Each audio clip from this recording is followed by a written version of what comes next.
Do you own an air fryer that's big, bulky, and cumbersome to use? Do you find that the settings and the buttons are just so confusing? Washing your air fryer can be more difficult than simply baking in your oven.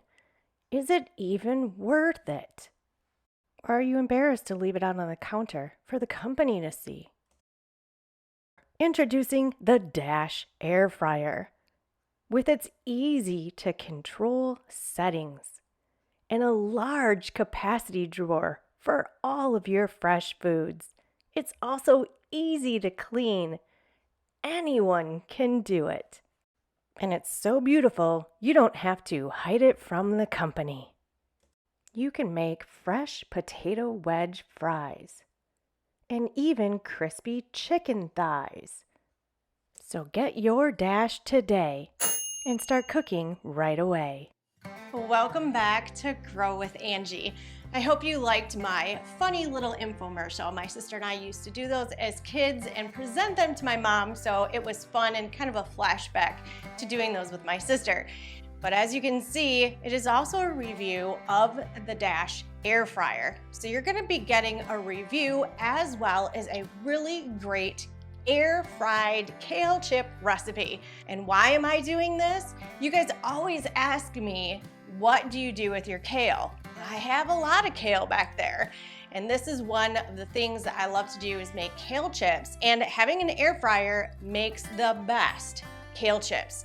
I'm gonna go ahead and cut myself about 25 large leaves of kale, and then we'll get started.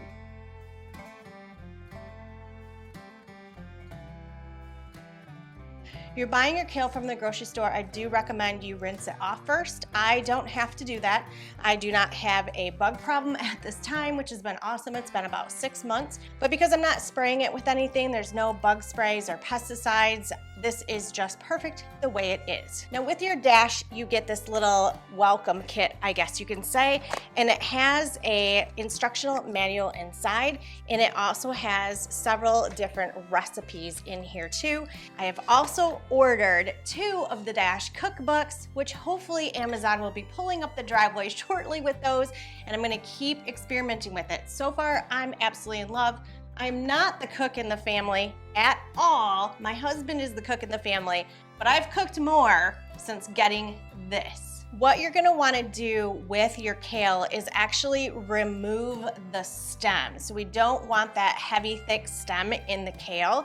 There's a couple ways you can do this. You can take a knife and just slide it right down the vine, pull it right off like this. This always gets blended up and it goes into my worm composter or to the chickens, depending on who gets the treats for the day. Pulling it off like that is going to give you some smaller pieces, and for kale chips, I really like to have bigger chunks if at all possible. So what you want to do is just lay it down, and you're going to slide your knife again just alongside of that backbone, I call it, of your kale, or the stem of the kale. And by doing that a little bit more gently, you can keep these pieces together a little bit better. If the end of the kale is very thin like that, you can go ahead and just top it off as one big piece. And I'm kind of being a little bit picky with the pieces that I'm using, but it all cooks up wonderfully no matter. Now comes the part where you get a little messy. You can see how much kale I have from those 25 leaves, and it's a full bowl. This is not what we're gonna have left over. What I'm gonna use is some flavored olive oils. Now, I'm not an affiliate. I don't have any connection with this company at all, but Old World Olive Company is a Michigan-based store with all of these different locations, and you can also have it delivered to your house, which is awesome. And they have so many different flavors of olive oils. I really like to use the flavoring of those to go on to the kale, as well as getting these off of Amazon, which we've ordered a couple times because I really like the walnut and I really like the sesame. What we're gonna do today is the chipotle infused. Love, love, love this one. Now we're gonna take 1 tablespoon And I'm just gonna kind of drizzle this on there. Oh, it smells so good. And you're just gonna massage this all into the kale. And you can go ahead and squish and kind of break the kale up a little bit. Now when all the kale is coated and you don't really see any dry spots, you can tell it's getting really shiny. Now I'm gonna add just a pinch of salt. I literally just fill up the palm of my hand and kind of sprinkle it over top. If you wanna get your hands dirty yet again, you can blend it in. Now this is probably my favorite thing about the Dash. It is so easy to use. You're just gonna pull your tray out and you're gonna lightly put this in there. And you can see that amount of leaves is just about half of the tray. And then you can just slide it right back in. And it does take a little bit of a push to get your drawer in, so don't feel like you're gonna break it. I did at first if I was pushing it too hard. As far as the timer on the top and the time that you set on the front, this is probably the only negative I have, and it's because I'm not a cook. To me, understanding temperature with the oven, I can make simple things like pot pies, 350, 400. On the top of this unit, there are numbers for your temperatures. But let me show you a little problem. As you can see on the numbers here, there are 2 dots that have no numbers. Then you have 175 a dot, 250 a dot, 320 a dot, 400 a dot.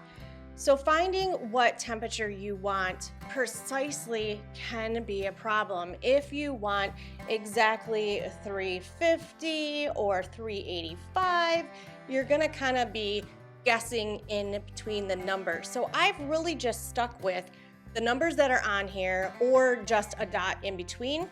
So for the kale, I found the best number to be the dot between the 175 and the 250. I'm just throwing it on that dot and I'm going to turn it on for 5 minutes, which the timer, super easy. It's just like an egg timer or a kitchen timer, and it will ding as soon as it goes off. So we're gonna wait 5 minutes and then we're gonna give it a little bit of a stir and we'll put it in for another 5 minutes. So let's wait for the 5 minutes.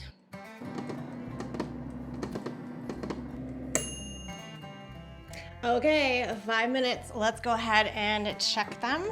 So I'm just gonna slide this out and you can see how much they have shrank. And I'm going to kind of just fluff them up and move them around.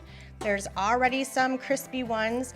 Because it shrank down so much, I now have room to move them around, spread them out a little bit more, and cover the base of this. Then we're gonna go ahead and put it in for another 5 minutes, and be careful when you're putting your hand on the back because it is very hot.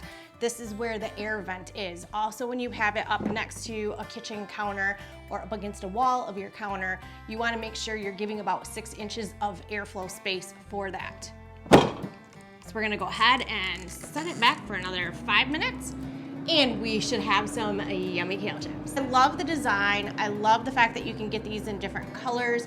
And I have cooked a lot of things in it so far, and it is so easy to clean. That is not a joke from the infomercial at the beginning. It is really easy to clean. It's got a really, really nice no-stick glaze on the inside.